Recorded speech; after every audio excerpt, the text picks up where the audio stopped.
আর অনন্ত জলিল ভাই কি হর হতাগিন একখানা মন্দিরে উনিবেন খুবই গুরুত্বপূর্ণ হতা। একটা র্যাপ করে তারা যাকে র্যাপ করছে তার বাবা মা একটা লয়ার ধরে তার ন্যায় বিচার পাওয়ার জন্য, আর যে র্যাপ করছে সেও লয়ার ধরছে তাকে খালাস করার জন্য। ওই লয়ারদের মা বাবা নাই, ওই লয়ারদের বোন নাই।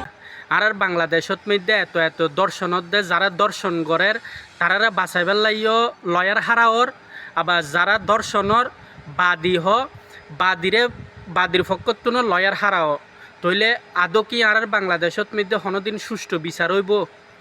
আদৌ কি আর বাংলাদেশত মধ্যে হনদিন এই হতাগিন সরকারের হান পর্যন্ত পৌঁছাইব? আদৌ কি মানুষ স্বস্তিয়ে নিঃশ্বাস ফেলিতে পারিব? একমাত্র উরা আল্লাহ ছাড়া অনেকেও নজানে।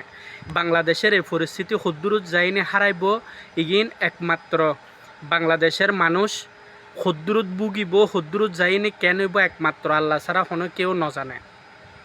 আসসালামু আলাইকুম।